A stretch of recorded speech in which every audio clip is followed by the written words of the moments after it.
first speaker today is Dr. Greg Brooking. He's a native Georgian who holds degrees from Mercer University, Georgia College and State University, and Georgia State University. With more than 30 years of teaching experience at both the high school and college levels, he has spent his career helping students connect with the past. His first book, From Empire to Revolution, Sir James Wright and the Price of Loyalty in Georgia, was published by the University of Georgia Press, and he's currently working on a biography of Henry Lawrence. Everyone, please help me in welcoming Dr. Greg Brooking to the Georgia Archives.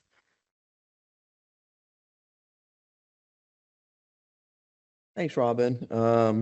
Thank you guys for coming. Looking at the seating arrangements reminds me of teaching in high school. The first rows are always empty except for a couple of overachievers. Thank y'all. Everybody else is as far back as they can. But I really do appreciate y'all coming this morning. Robin, thank you for the invitation. It's good to be back. And I have a PowerPoint. I'm going to give you a disclaimer. I've never used a PowerPoint in a talk before because it distracts me from what I'm doing. So you may see all the slides, you may not, but I'll do my best to shuffle through them. So I want to start with three questions. Why is a royal governor worthy of concentrated focus? In this case, James Wright was one of the most effective colonial governors, certainly among the traditional 13 colonies, successfully directing Georgia through its royal birth pangs as a fledgling province to a colony fully engaged in transatlantic mercantilism. But what of Georgia? It's rare for a textbook to devote more than a few sentences to colonial Georgia, and revolutionary Georgia will receive even less. However, adding Georgia to the complex tapestry of American history is essential. Its economy was based on the 𝘗𝘪𝘳𝘮 model and was rapidly growing, forming a low-country nexus of wealth. I'm going to stop here real quick. My font is not as large as it usually is, and I'm now realizing my sight is not as good as it was just 2 weeks ago when I did this before. So, I'm sure I'll adjust. Anyway, its economy was based on the 𝘗𝘗𝘮 model and was rapidly growing, forming a low-country nexus of wealth. Lastly, are losing loyalists deserving of deep scrutiny? Yes, but this is especially so in Georgia, where they and Governor Wright skillfully held back the radical torrent longer than most. To illustrate the affirmative on all counts, then, this talk will focus on 3 points. First, a brief overview of James Wright's life and career. Second, a short examination of his essential role in coordinating a massive land cession. And third, a condensed review of his role in initiating Britain's Southern strategy. Acutely aware of his ancestry, change, right there. And here's the first Wright family tree. This is in 1785, and I thought that would be really something kind of neat for you guys to see. And James Wright was acutely aware of his ancestry. He followed in the path of his paternal forebears. His grandfather, Sir Robert Wright, served as King James II's Chief Justice before dying a political prisoner. His father, Robert Wright, lived in this massive home in Sedgefield, UK. The original home that he lived in is obviously just that main component of the house. Has been added on to since then. But was South Carolina's first royal chief justice. Like them, James believed government to be the purview of aristocratic men obligated to serve their communities. At 21, Charleston's Solomon's Freemason Lodge elected Wright senior warden in the summer of 1737. Such public recognition would become commonplace for this intelligent and well-connected young man, who rose to become provincial Grand Master in short order. Masons were among Charleston's most socially and financially prominent men, and his leadership roles indicate the city's elite deemed him one of their own. Belonging to the Freemasons gave Wright access to a network of business and social contacts and an ideological network, a set of emotional and mental connections on both sides of the Atlantic. James Wright's maturation occurred at the opportune moment to make the most of his connections and advantages in the South Carolina Low Country. One contemporary boasted that few places have exhibited so striking an instance of public and private prosperity as appeared in South Carolina between 1725 and 1775. Rice and enslaved people were at the heart of this rapid growth, and South Carolina enjoyed the highest per capita wealth on the continent. The Wrights family arrival in Charleston coincided with the transition from a proprietary to a royal colony, and the newly minted government gave rise to this new period of prosperity. Wright understood that while currency will melt like snow before a hot sun, lands are permanent, rising fast in value. Moreover, he desired little more than in life than to plant and cultivate my vine and my fig tree. In fact, he wanted to plant many such vines and fig trees. Acquisition was in his soul. As early as 1735, Wright received land grants totaling more than 10,000 acres in the Low Country. Men like Wright and their enslaved transformed the Low Country landscape by cultivating a swampy wilderness into cash-producing plantations. There is a certain something in the air, one colonist noted, which actually turns the brain as if an incurable infection in which all were anxious in pursuit of his own plantation. With an investment rate approaching 25%, the allure was too much for James Wright, and he would enslave well over 1,000 human beings during his lifetime. Aside from the base accumulation of wealth, the acquisition of enslaved labor became concomitant with influence and power. Wright joined other ambitious parvenus in exploiting the power derived from land ownership to obtain governmental and societal positions of leadership. They in turn used these positions of authority to control local government, establish connections at the imperial core, and further augment their wealth. Almost without fail, Low Country residents like Wright purchased land to stock with the enslaved, who then produced goods whose sale afforded opportunities to buy even more land and, yes, more humans. The Negro business is a great object with us, one planter wrote. It is to the trade of this country as the soul to the body. And without it, no house can gain a proper stability. The planter will, as far as is in his power, sacrifice everything to attain Negroes. The scant evidence makes it difficult to reconstruct James Wright, the enslaver. Still, he likely held beliefs like many Low Country planters of his day, paternalists who highly valued family and status and who adhered to a strong code of honor bound by sacred obligations to treat those family members with humanity at all times. Two of his closest friends, Henry Lawrence and James Habersham, exhibited such paternalistic tendencies. One historian believed Lawrence to be an enlightened patriarch who exerted firm control over his slaves, but also tried to mitigate the cruelty of an inhumane institution. Lawrence opposed ripping enslaved families apart, declaring he could not be deaf to their cries, lest a time should come when I should cry, and there shall be none to pity me.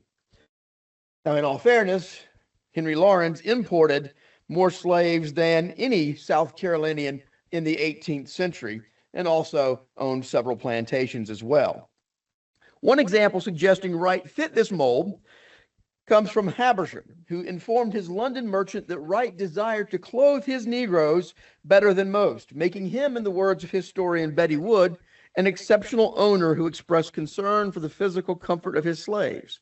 Of course, Wright may have merely been a sensible businessman, who doubtless exercised absolute power over his slaves, even while likely thinking of them but not quite treating them as family. As governor, James Wright loved his colony nearly as much as he loved his country. He once wrote that he always studied to promote the prosperity of the province and happiness and welfare of the people, as well as to discharge my duty to the crown with integrity, and was fortunate enough to succeed in both till the spirit of rebellion broke out. This dual patriotism was anathema to the zeitgeist. Loyalists were virtually indistinguishable from their rebel counterparts. Demographically, they fit comfortably into every economic, social, and racial category. Aside from some imperial officials, both groups identified as Americans rather than Britons. Both admired and sought to emulate British culture. Yet despite these similarities, loyalists opposed independence. personal issues, and this is important, personal issues, social, economic, and local, figured much more prominently in the decision-making process for both groups than political ideology. Serious historical interest in Loyalists has been negligible until the past generation or so. But even then, studies of Southern Loyalists have been almost non-existent. Historian John Ferling suggested that those occupying the top strata of the patriotic hierarchy made decisions that impacted countless lives, determined the shape of the revolution, and to some extent, its length, and certainly were important to the outcome of the conflict. These well-heeled aristocrats, he argued, were ideological conduits of the citizenry, giving voice and meaning to previously ill-defined or unarticulated aspirations. But what of those loyalist leaders, those men and women, red, white, and black, who held equally strong convictions and made innumerable consequential decisions? They have often been neglected, cast aside as villains in the American patriotic historiography because, as Thucydides once wrote, the people made their recollection fit in with their sufferings. Patriots who remained loyal to their king and country were confined to the status of secondary figures, traitorous scandals in the rich drama of the War of Independence. This is especially true of Southern Loyalists like James Wright. At the time of Wright's arrival, Georgia remained in the eyes of many a poor fledgling province. His task then would be to validate Georgia's existence by transforming it into a beneficial cog in Britain's mercantilist system. He brought an array of skills to Georgia and had a firm grasp of the mechanisms of colonial and imperial government, mercantilism, planting, and the law. Moreover, his commitment to success was precisely what the colony needed upon his arrival. He was ideally suited for his new position, much more so than most of his fellow governors. His intimate knowledge of the British administration and colonial needs and conditions made him an unusually able crown official. He was driven, however, not only by heady success and self-confidence, but also by the dim apprehension that his position was precarious. This skill set would serve him well in tough times, for he was equally at home with the landowning aristocracy of the southern colonies as within the bureaucratic administration of the empire. He was intelligent, diligent, and politically savvy. Similarly, he possessed a steady and sound and growing understanding of politics. He was that rare kind of individual, one historian wrote, who rated his abilities very highly and took himself utterly seriously, but was at the same time neither vain nor self-deluded. And he did take himself utterly seriously, incapable of smiling and laughing. At times, when I was downstairs researching his papers, I wished I was writing about Benjamin Franklin, who at least I could laugh with occasionally. Anyway, so that's a bit about the man. Now let's return to our original question. Why do royal governors matter? In Wright's case, I'd like to posit two moments in which he, acting as royal governor, dramatically impacted Georgians of all stripes. First, in 1763, James Wright negotiated a massive Native American land cession, dramatically expanding colonial Georgia's territory and, unbeknownst to him at the time, complicating his imperial problems. Second, I want to highlight the influence and challenges of a royal governor when confronted with an insurgency. Colonial Georgia's frontier is best described as a duality. It was a space for those who advanced and those who responded. It was a contested, interactive space between the inventive and energetic Europeans and the equally capable Indians. It was home to a thriving Charleston-based trade that stretched from the Mississippi to the Atlantic.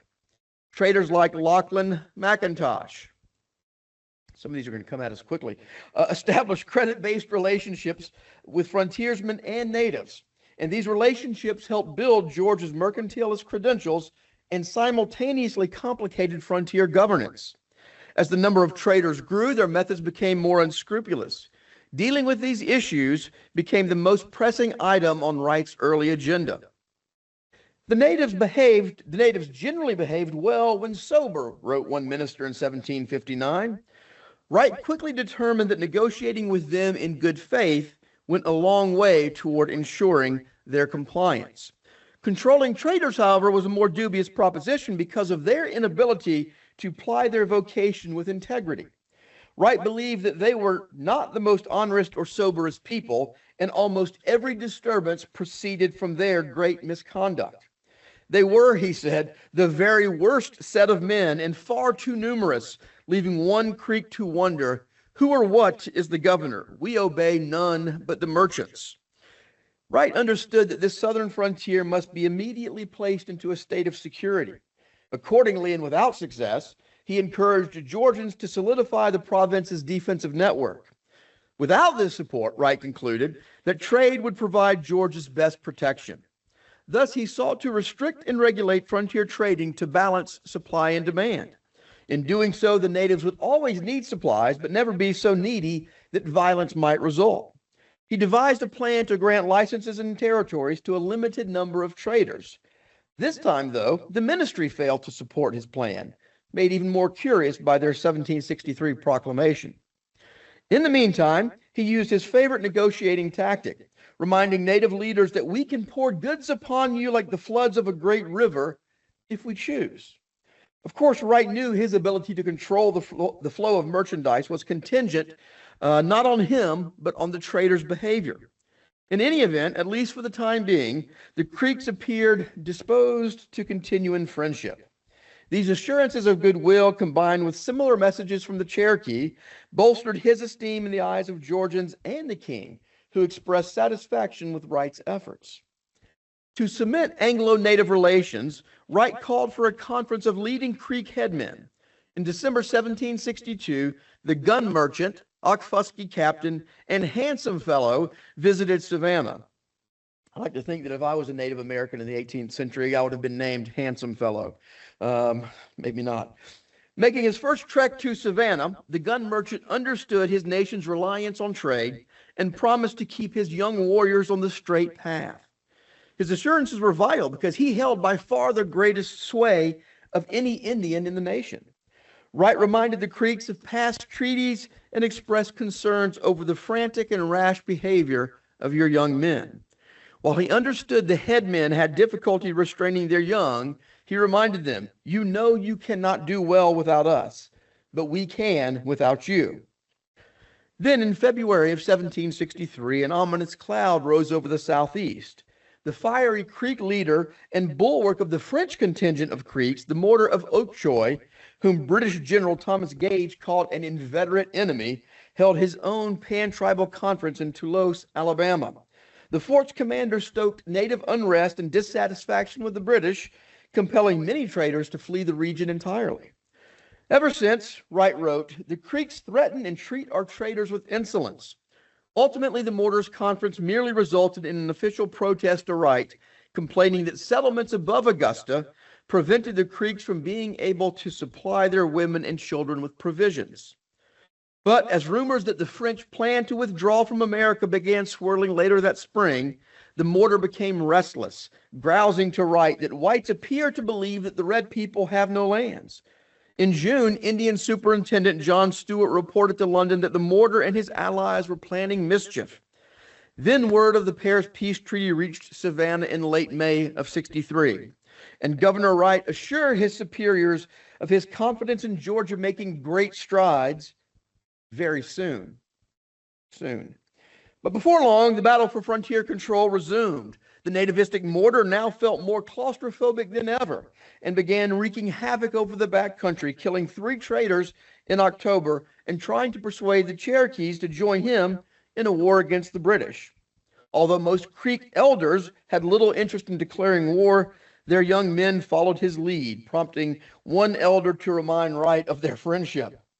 As the French made their way to the Gulf of Mexico, the British determined to take control and clear the road for Georgia's expansion.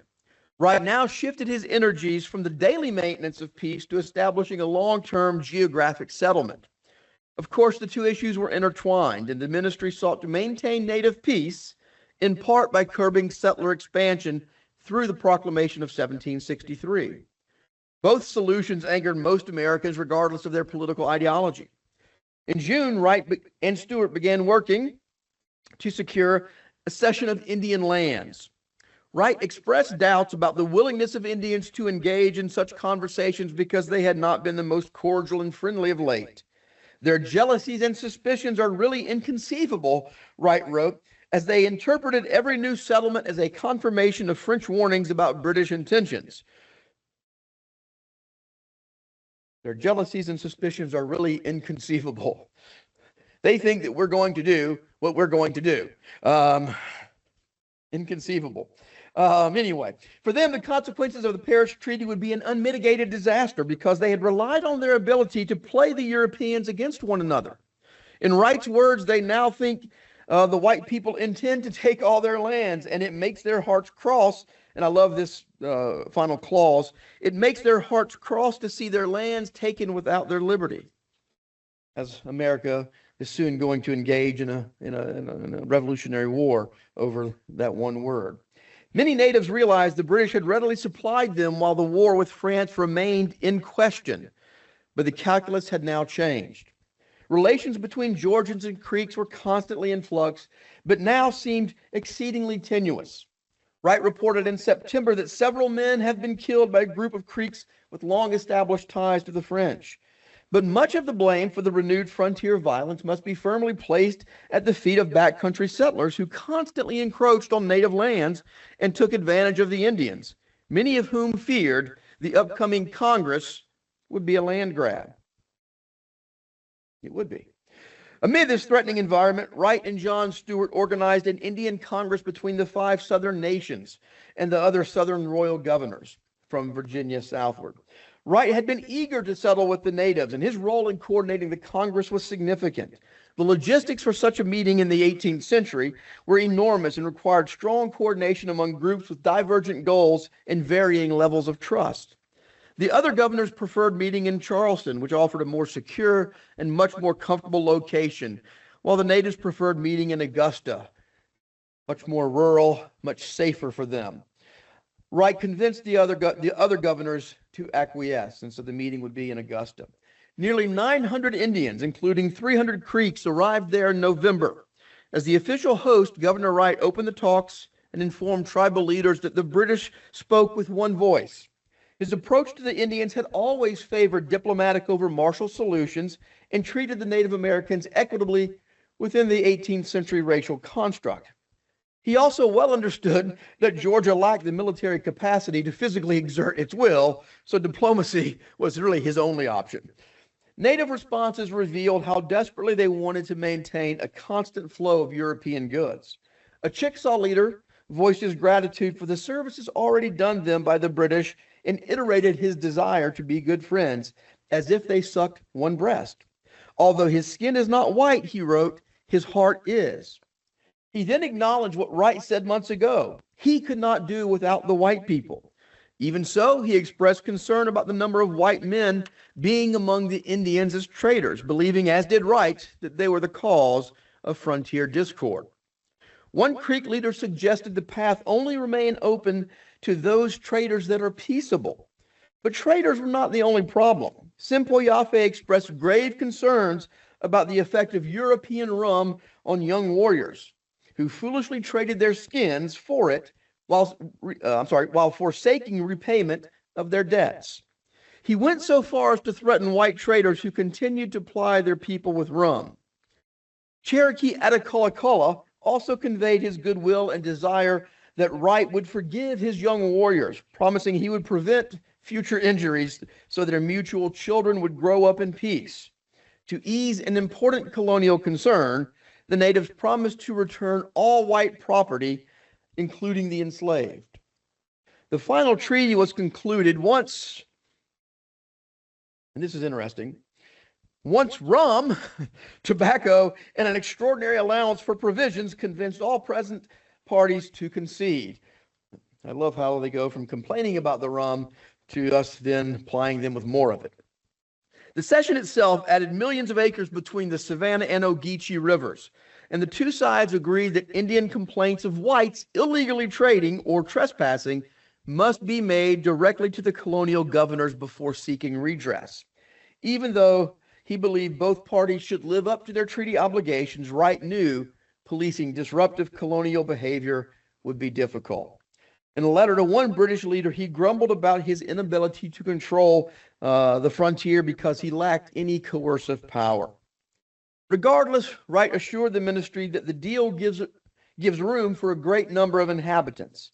Rather than granting large tracts of land to single landowners, he argued, the middling sort of people, such as have families and a few Negroes, would be most capable of strengthening and enriching the colony. He knew native peace was a prerequisite for Georgia's economic growth. So too did Councilman James Habersham, who observed that Georgians are in a thriving situation and in no more apprehension of danger from the savages. More than anything, Governor Wright proved himself capable of handling his new position with dexterity, patience, fairness, and common sense. He confidently reported to General Jeffrey Amherst that we hope the treaty will be agreeable and demonstrate that nothing in our power has been omitted in securing such a significant concession. As the Congress closed, Wright had reason to be proud. Historian John Jurasek, who recently retired from Emory, rightly opined that Wright's contribution to the session was more important than that of any other British official. But this Congress would prove a double-edged sword for Wright. On the one hand, it was nothing short of a coup, especially following the French and Spanish withdrawal from the region. It augmented the colony by 2.41 million acres and provided relative peace for a decade. One historian opined that if all colonies had conducted native diplomacy as successfully as James Wright, the government would likely have had no reason to proceed with the administrative changes that led to the American Revolution, primarily the Proclamation Line of 1763. General Gage agreed. On the other hand, as historian Ed Cashin correctly observed, the Congress was also a crucial watershed in the history of the southern frontier. The seeds of the rebellious spirit in Georgia were sown here because Wright's successful opening of more land to backcountry settlers would soon pit those backwoodsmen against the natives, whom they believed the British preferred. But Wright could not have known that yet, and 12 years later, Georgians repaid his service at the barrel of a gun. James Wright survived and in some ways thrived during the Stamp Act Congress. A couple of years later, briefly distributing stamps and avoiding the destruction of public property. He successfully negotiated a second land cession in 1773 and received a baronetcy from King George III for his service to colony and country. But events 1,000 miles north would soon interrupt Georgia's newfound peace and prosperity, notably Boston's Tea Party and the government's response. In her impressive multi-volume history of the war, Mercy Otis Warren wrote that the influence of Sir James Wright prevented that state from early joining the revolutionary movement.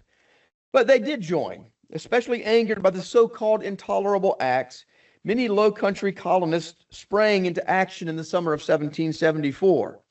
Wright believed royal control of the province had evaporated by the following summer. So the summer of 1775, a full year before the Declaration of Independence, James Wright believes Georgia has been overtaken by the rebels.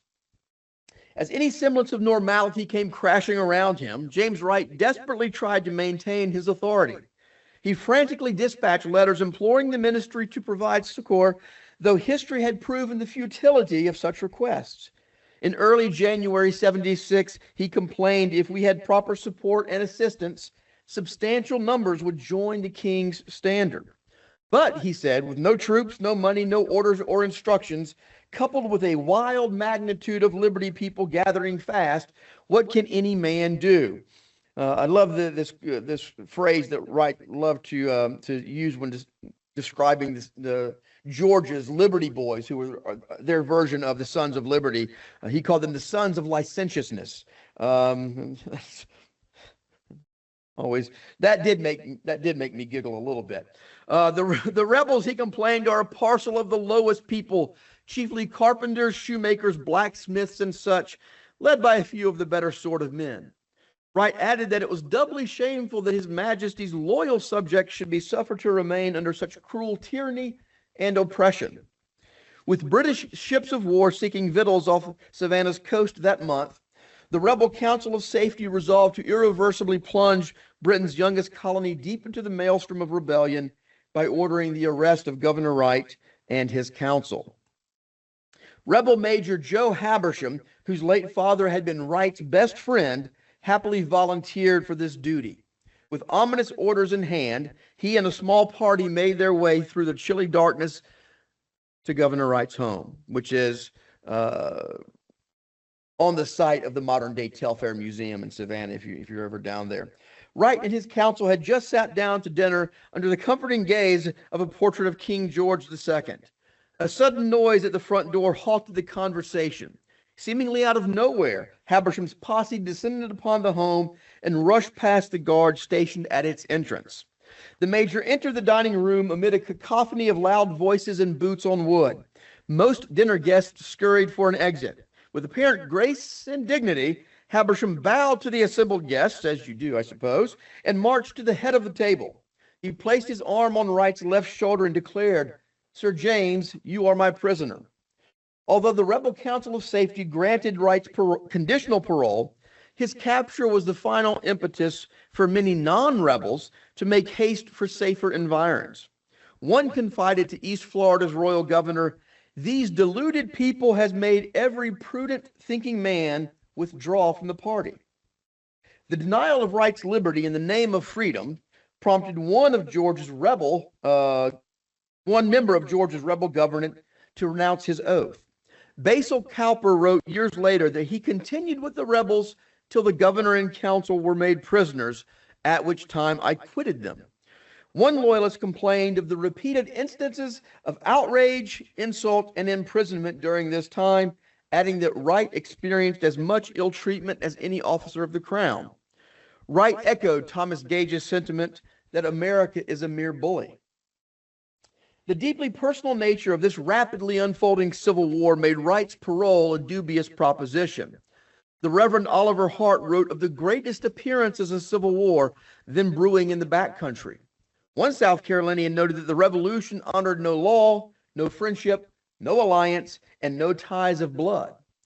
Marylander Otho Holland Williams, who served gallantly in the Southern Theater, later wrote, "The daily deliberate murders committed by pretended Whigs and reputed Tories are too numerous and too shocking to relate." The situation in Georgia was so out of control that a full 12 months before the Declaration of Independence, Georgia's rebel Congress observed, "It is with great sorrow we are to acquaint Congress that a civil war is begun." Wright had personally been harassed, threatened, and even had his home fired upon. This abuse compelled him to break his parole and seek safety aboard the HMS Scarborough, then in the harbor. During the late night hours of February 11, 1776, Wright and his youngest son, Charles, who would become a soldier in the British Army later, and his two daughters escaped through the back door and down the river about 5 miles by land to Bonaventure, the location of the modern-day cemetery made famous by Midnight in the Garden of Evil, where a boat and crew were waiting for him. Thus ended royal governance in Georgia for now. Wright arrived in London via Halifax that summer. In late June, he attended a King's levee. He spent much of the summer at William Knox's home, which had become a hub for American loyalists, especially for his old friend, Governor Wright. And I'm going to sidebar here real quickly. William Knox was engaged to James Wright's eldest daughter. Knox lived in Georgia and then moved back to London. And James Wright's wife, eldest daughter, and one of his younger daughters set sail from Savannah, then Charleston, to go to England, where William Knox was, to kind of finalize the marriage arrangements, and they were lost at sea. So William Knox had close emotional ties to James Wright. Georgia was the last of the 13 mainland colonies to officially rebel, in no small part because of Wright's, and these are his words, utmost endeavors to induce the inhabitants to continue in and adhere to their duty and allegiance to His Majesty. He added that his colony failed to send delegates to the First Continental Congress, insisting that if only we could have had support or assistance, we should have kept Georgia out of the rebellion. He believed that until he died. For many months, he bragged, there were only 12 United States. But back in London, Wright and former Massachusetts Governor Thomas Hutchinson met frequently during the next few years. From the outset, Wright assailed the ministry with incessant calls to shift the war's focus southward. No official expressed himself perhaps more zealously than Wright who, Hutchinson remarked, speaks freely of past measures and as freely of his own ideas moving forward. That was not a compliment. James Wright, however, was no sycophant, and the ease with which he proffered suggestions triggered an agitated Secretary of State, Lord George Germain, to complain that he can be of little use at present. His ideas of military operations are most extraordinary. But Wright had been Georgia's commander-in-chief for nearly 15 years, and he had successfully directed the colony's complex native relations. He may have lacked a thorough military understanding, but he understood the situation in Georgia and the Low Country better than any British minister. He also rightly gauged the pulse of many Georgians who were dissatisfied with the rebel government. These non-rebels were significant in number and of great potential usefulness if adequately supported. And I think you can say that phrase on your own now. If adequately supported, we could have. A case cogently argued by historian Jim Pycott. But Germain thoroughly underappreciated Wright, often keeping him in the dark and rarely seeking his advice. Wright persisted, however, and proved, according to historian Ira Gruber, particularly skillful in emphasizing the advantages of campaigning in the South. Wright insisted in February of 1777 that his ideas flowed from an honest zeal. Although there is little reason to doubt this, his motives must have also been pecuniary. After his arrest in 1776, the rebels confiscated 523 Negro slaves, valued at 27,000 pounds, which is roughly, give or take, it's not an exact science, 6 million pounds today, and nearly 11,000 pounds of rice from his 11 Low Country plantations. Regardless, the exiled governor argued that taxation alone was the casus belli. He suggested that to provide for a mutually beneficial and practical relationship between Great Britain and America, the Crown must grant a generous plan or constitution for America. Additionally, all past treasons and offenses must be forgiven, with only a few exceptions, and he named them. In the future, he recommended that all taxes in America shall be granted and levied in the respective colonies. Essentially, these were restatements of his earlier recommendations, dating back to the Stamp Act crisis of 1765 and 6. One can only wonder what might have been. In the summer of 1777, Wright joined fellow exiles in sending a lengthy petition to Germain. They warned of the dangers of delaying the military shift southward because the loyalists there maintained their patriotism at their own peril. They proffered two reasons for this strategic shift: the strength of Southern loyalism and the importance of Southern trade to the empire. They argued that they had every reason to believe that colonists would flock to the king's standard. Everybody with me? In great numbers, if a sufficient body of His Majesty's troops appeared and we were supported. They assured Germain that we are well informed and persuaded that there are great divisions in those provinces. These people would exert themselves for His Majesty if protection could be afforded them. Former Georgian William Knox, now Germain's secretary, and a close friend of Wright, played an essential role as an intermediary between these loyalists and the ministry. This critical relationship no doubt gave Wright's suggestions added weight. According to historian Paul Smith, the anticipated strength of Southern loyalists was the most important factor in the reorientation of British strategy. But the loyalists cautioned the ministry that reconquering Georgia and South Carolina would be no easy task. Those currently in power will strenuously endeavor to keep up the spirit of rebellion. They also emphasized the importance of controlling the backcountry, and this is where Britain fell short, and fully committing to the plan, as no partial sufferings or temporary distresses will induce their foes to submit. This was important. Wright believed that half measures would serve no cause. Additionally, in hedging his bets somewhat, he noted, Britain must observe that the rebels are becoming more powerful every day. These displaced leaders were correct in their assessment of loyalist numbers. The loyalists could have shifted the war's focus if adequately protected and deployed. Writing from his home on Somerset Street, a few blocks from the Thames, Wright shared with Germain some interesting news from Georgia. Lachlan McIntosh, a great rebel leader, had been confined in Georgia for killing Button Gwinnett, a signer of the Declaration of Independence. This provincial discord seems to present a most favorable opportunity, he said, as non-rebels may be disposed to return to their allegiance. Furthermore, Wright volunteered his services and privately discussed his ideas with the king in the spring of 1778. If this meeting was anything like Thomas Hutchinson's encounter 4 years prior, then Wright met with a knowledgeable sovereign who seemed desirous of learning as much as he could about the strife-ridden colony. It would not be long then before Germain initiated Britain's southern strategy. On March 8, 1778, he dispatched a most secret letter to Lieutenant General Sir Henry Clinton, informing him that the king intends that an attack shall be made upon the southern colonies, because various reports represented the distress of the inhabitants and their general disposition to return to their allegiance. Numerous such reports had obviously come from Wright, who argued that Georgia's recovery was a central tenet of the southern strategy.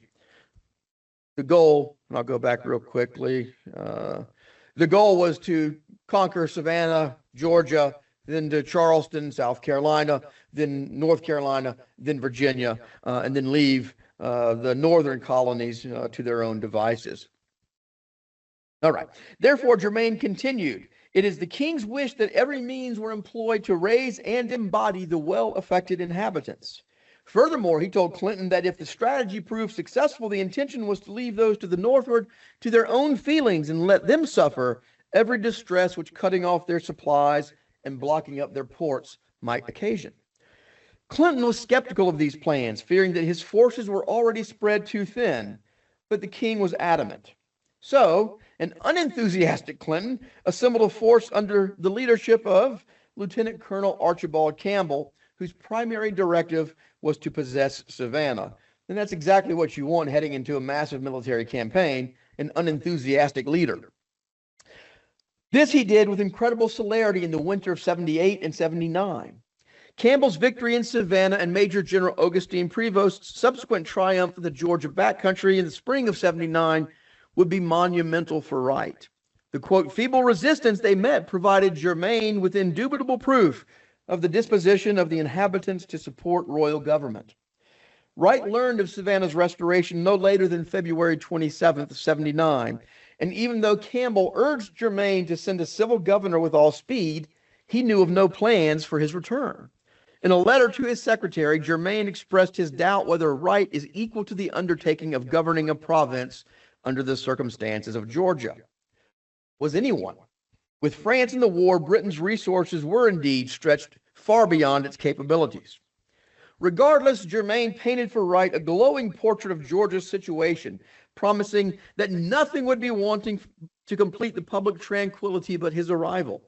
I'm not sure if he actually got off the ship in Savannah before he realized that was not quite true. He told Wright that his knowledge of the temper and disposition of Georgians would be indispensable in determining his course of action. Most importantly, perhaps, was that Germain's instructions heeded many of Wright's earlier suggestions. James Wright now prepared to return to Georgia, his home for 2 decades. Emotions and memories must have overwhelmed him as he contemplated his next journey. He had experienced tremendous growth in Georgia, reaching the pinnacle of power, becoming wealthy beyond his imagination, making many friends and connections, and experiencing unimaginable pain and sorrow. As I said earlier, his wife and 3 daughters died during his time as governor. 1 daughter died outside of that shipwreck. He had navigated several imperial crises, been shot at and arrested, and fled under the cover of darkness. He would now make another dangerous 2-month voyage with the daunting task of restoring a rebellious colony to the king's standard. That voyage and the next 3 exhausting years would push Wright to the brink of death's door. His few years working day and night seeking compensation for the loyalists in Britain pulled him through that door on Sunday, November 20th, 1785. The Morning Chronicle and London Advertiser posted this glowing obituary. I'm going to read the entire thing, so buckle up. On Sunday last died Sir James Wright, baronet, late governor of Georgia in the 71st year of his age. As he presided in that province for 22 years with distinguished ability and integrity, it seems to be a tribute justly due to his merit as a faithful servant of his king and country. Before the commotions in America, his example of industry and skill in the cultivation and improvement of Georgia was of eminent advantage. and the faithful discharge of his executive and judicial commission was universally acknowledged by the people over whom he presided, none of his decrees as chancellor having ever been reversed by the king or parliament. Under all the difficulties which attended the latter period of his government, his spirited conduct in defense of that province, especially at the siege of Savannah in October of 79, was singularly manifested. In italics, his loss is deeply felt and sincerely lamented by his family and friends, as well as by his unfortunate fellow sufferers from America, the Loyalists, whose cause he most assiduously labored to support and solicit, and the success which attended his active exertions in their behalf afforded him real comfort under his languishing state of health for some time before his death. Meanwhile, the Gazette of the state of Georgia was much less laudatory as one might imagine, simply stating, "Died yesterday, Sir James Wright, many years governor of Georgia." Thus, after having dedicated more than 2 decades of his life to the province of Georgia, overseeing its rapid economic growth and geographic expansion, James Wright's life was reduced to a cursory afterthought on this side. A pragmatic man, Wright felt no elemental discontent, no romantic aspirations. He spent a lifetime relentlessly accumulating land, wealth, status, and power. He thoroughly understood the 18th century world into which he was born and focused his boundless energies on making the most of the opportunities presented him. He was never crudely avaricious, ruthless, or flamboyant. His lifelong quest for familial redemption, private wealth, and personal respect was grounded in a deep conservatism that required a stable world within which to work, a hierarchy to ascend, and a formal external calibration by which to measure where he was. His upbringing left him ill-equipped to understand the moral passions of a revolutionary world. He was simply too rigid, distant, and aloof, and by the mid-1770s found himself trapped by a chaos that soon enveloped and ultimately destroyed him. Insecurity was his most evident character defect. Unbending and industrious, he had an almost obsessive need to be appreciated, especially by his superiors. He earnestly believed that British and Georgian interests were entirely compatible. He worked assiduously to achieve both, and he sincerely believed that he was possessed with a unique insight into the psyche of both, and thus capable of successfully mediating the imperial crisis. English-born, he spent 20 years in London, usually near power's epicenter, yet most of his life remained on the periphery in the low country of Charleston and Savannah.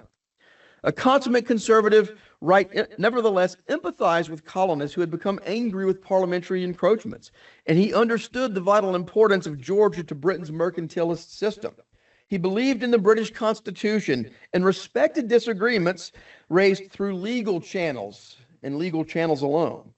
Aggressive defiance of British authority and law was inconceivable to him because it threatened to overturn the entire social, economic, and political foundation on which his world rested.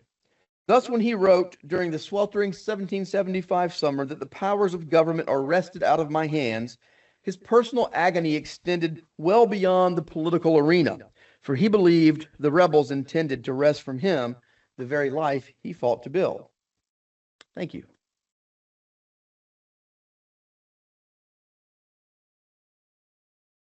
This is his grave, his marker at Westminster Abbey. For many years, it was hidden by a receptionist's desk. But after, and they didn't, nobody, when I went, that's my picture. When I went, no one there could help me figure out where it was. And finally, as I'm scrolling with a piece of paper and pencil over some of these to try to read what they were, I was able to make out his after about 3 hours of looking in Westminster Abbey. But that's where he is. I would have no idea. There are many, and of many more important people than him. But the fact that he was interred there says a lot about what the British thought of him at the time of his death. Does anybody else have any questions? Yes, ma'am. Hi, thank Hi. you for bringing this story to light. It's really, really great. I'm wondering if Wright ever talked about Dunmore's proclamation and or in other ways talked about the enslaved population or the Black population, free Black population. What did he say about that? As maybe potential soldiers? Is there anything more besides him feeling that he had lost property? That's a great question. And there is. I wrote an article for the Georgian Historical Quarterly about the Siege of Savannah, which deals a lot with that. He did comment once about Dunmore's proclamation. Wright was against arming the enslaved or free Black population. He was in favor of using them to build Savannah's defenses. One thing he wrote in many of his letters back home and in his loyalist claims after the war was that the British have to make sure that our enslaved population is returned. That was the foremost of his thinking. I mean, he, regardless of everything else, and I wish his letters provided more detail for me to spend much more time on enslavement. And the calculation of over 1,000 enslaved people in his lifetime, it comes from me. I mean, we know that at the time of the Revolution, he enslaved 523 people, but he enslaved people beginning in 1736 through his death. And so, you know, with natural deaths and sales and so on and so forth, that's my extrapolation of about how many he enslaved. After the war, he sent his enslaved population to Jamaica, hoping to find work for them there. But all Southern loyalists sent their enslaved to the Caribbean. The irony of this quote that I'm going to share with you, his son, James Wright Jr., was in charge of this Jamaica operation after the war, wrote to his father in London and said, the Negroes can be of no use to us now because we can't get them a job. There's too many of them. The market is glutted. So Wright was first and foremost an enslaver because that was the root of much of his wealth. Does that answer your question? Yeah. That's a really good question because he was opposed to Dunmore's proclamation because for the same reasons that many patriots were. You know, they thought that would be a danger to the white population. Yes, sir.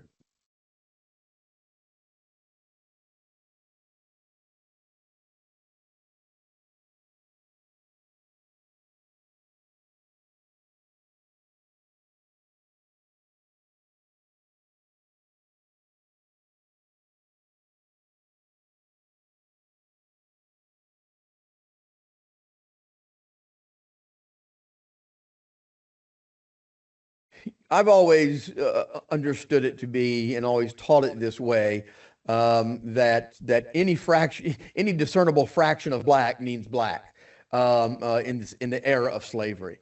It certainly brings to mind Thomas Jefferson and his 6 enslaved children that he had with Sally Hemings.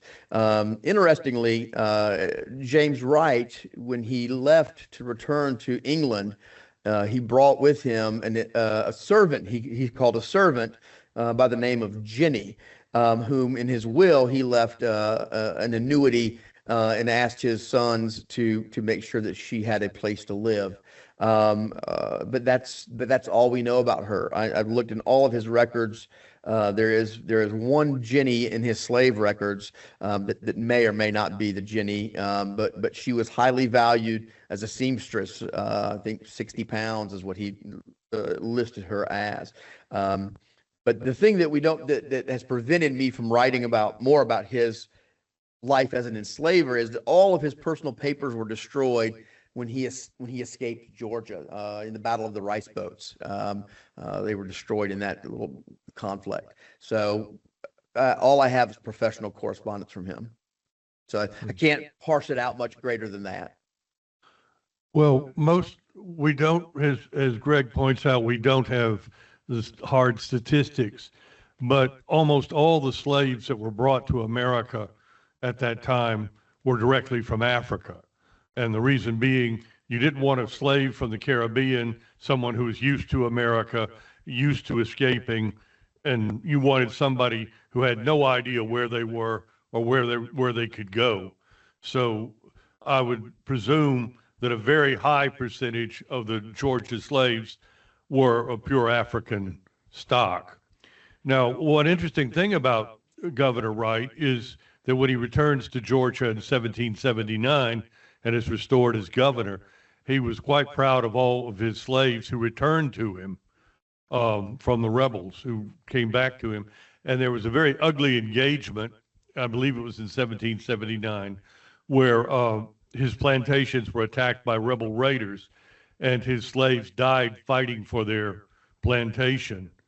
And technically, Governor Wright was illegal in having his slaves be armed, but be that as it may, they fought with their overseers and died with their overseers defending his plantation rather than submitting to the raiders. Yeah, that's a good point. And there's not, you know, there, I imagine, can be multiple motivations for such behavior. Not necessarily a love of right. After the Civil War, certainly many enslaved stayed where they had been enslaved. They stayed on the land that they had been enslaved on. Many stayed with their former enslavers because that's what was comfortable. I mean, it is a scary thing to have to contemplate going somewhere different, going, you know, to sometimes the enemy you know is better than the enemy you don't know. But I think it does say something about Wright as well. Did you have a follow-up question? I think you were starting before, Bob.